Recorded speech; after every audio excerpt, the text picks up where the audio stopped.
Hi, it's Jason from Minds at Work here. Today I want to talk about how to solve almost any problem. Einstein was once asked, if you only had an hour to solve a problem, how would you go about it? And the professor answered, I'd spend 55 minutes figuring out which questions to ask. That's a good answer, because problem solving really is all about asking the right questions of the right people and in the right order. And for the life of me, I can't find out which questions the professor particularly liked, but I found 9 that I found particularly useful.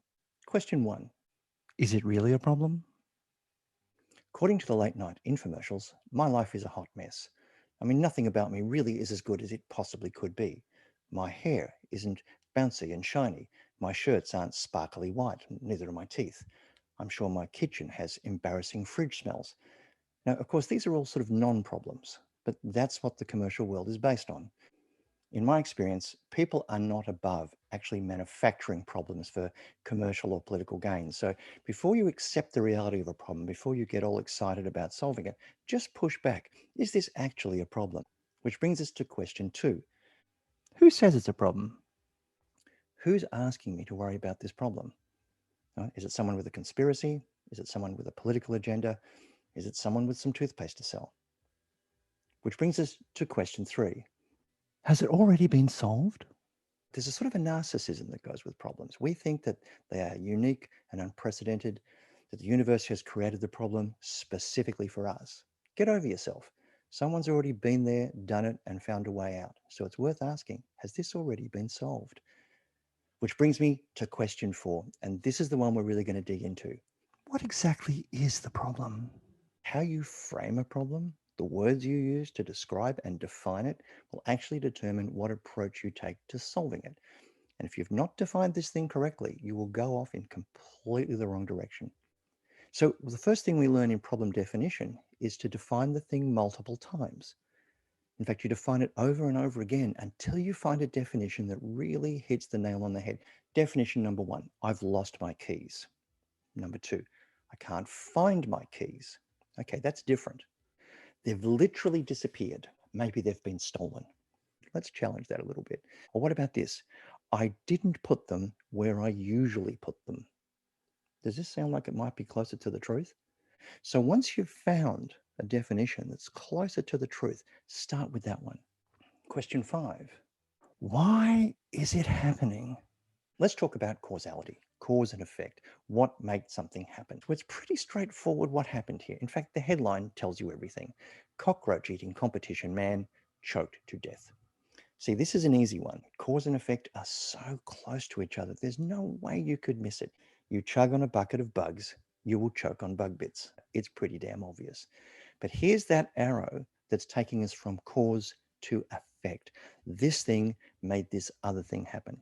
And this little link of cause and effect, this is like the basic DNA molecule. Once you've understood this basic building block of problem solving, you can build maps that allow you to find really elegant solutions in otherwise complicated and unsolvable problems. So the way we determine causality is by asking why. And we ask why like a 6-year-old. Why? But why? But why? You don't take yes or no for an answer. You keep going until you have learned everything. Why takes you back to understand the causes of things. That little link can actually form quite interesting chains. So here's a chain from the recent COVID pandemic. On the far left, you'll notice that people generally are not interested in virology. Most of us don't pay attention to understand how epidemics work or what to do about it. We're just blissfully ignorant because we leave that to the experts and we do our own thing. So when a virus does appear, then we get spooked. And when we get spooked, we panic, we start buying everything. And it's not just toilet paper. All of a sudden, there may not be enough personal protection equipment. And that's going to be a real concern for the people who are going to work in the health system, because if they get sick, the health system is going to collapse. Now, this causal chain, really simple cause and effect, you can almost see like it's a chain reaction. Yeah. And in fact, this is predicted and it has happened. That's a chain. Here's a loop. All of a sudden, the people are panic buying. As a result, there's no toilet paper. As a result, the shelves are empty. As a result, there's now a fear that we're going to run out of toilet paper. So what happens? We see other people buying toilet paper. We panic buying toilet paper. That's a loop. So you can see the difference between a chain a series of events, and a loop. And that's when the chain feeds back on itself and becomes self-sustaining. Chains and loops, really important structures in problem solving. You're flat out. Why is that? Well, you're probably doing things the dumb way. Well, why is that? Because you haven't had time to figure out a smarter way of doing things. Why is that? Well, it's because you're flat out. This is a hamster wheel. Most people are stuck in this. So where do you want to break that cycle? Then you've got a cat's claw. A cat's claw is when you have a whole bunch of causes converging on one effect. Most problems have this kind of structure where they're caused by multiple things, not just one. So here you've got the story of patients falling over in hospitals. Well, why is that? Well, sometimes it has to do with the patient. They're getting up, they're trying to find their phone or a possession or a wallet or a book, or they just want to get to the toilet. Then, of course, there's what sort of drugs is the patient on? Are there drugs that perhaps they find disorienting, they're confusing? Did it make it more likely that if they got up, they're going to fall over? There's issues here around catering. I mean, if the patient's getting up to go to the toilets because we fed them, do we know how long it takes from the time stuff goes in to the time it goes out? And then there's the cleaning. If they've fallen over in the bathroom, is the floor wet?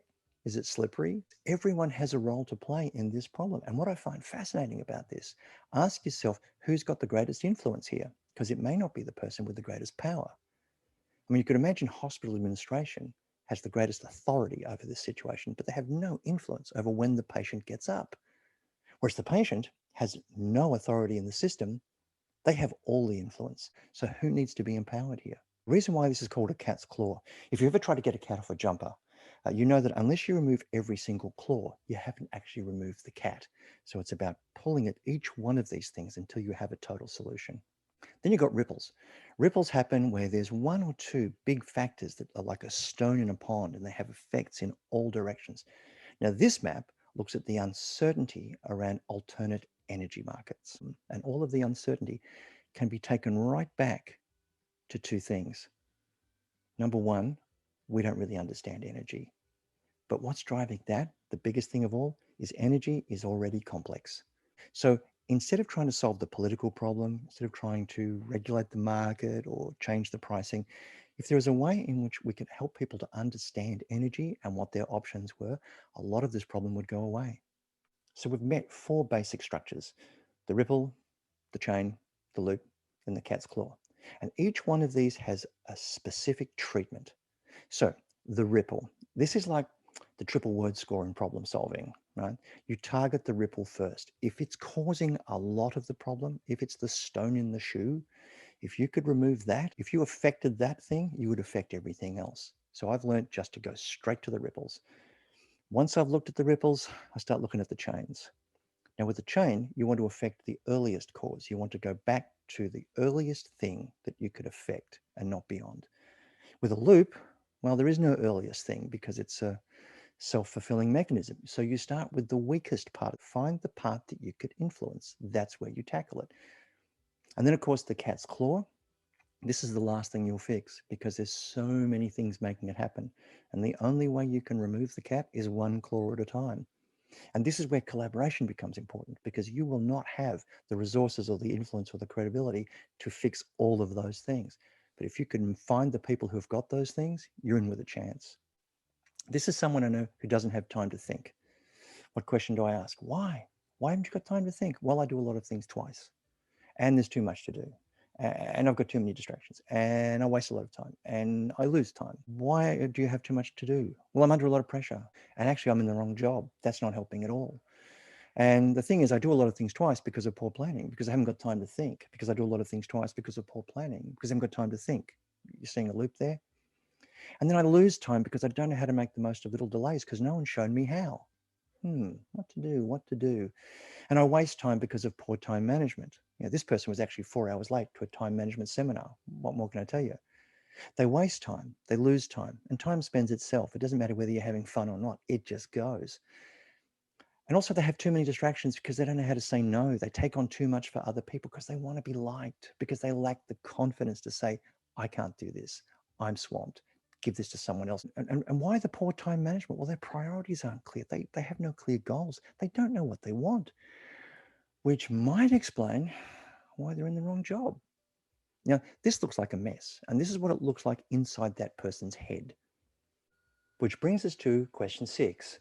Where should we focus our attention? There's a couple of structures here that you should start to identify. In fact, I'm going to give you a moment to have a look at it. Take a moment, have a look at it. If you could only change 3 things in this map, what would they be? And I'll give you a clue. Look where the arrows are coming from. Where are the ripples? What are the things that are driving this thing? Oh, and by the way, for bonus points, if you can see any connections in here that aren't on the map, I'd like to hear them. Go ahead, I'll wait.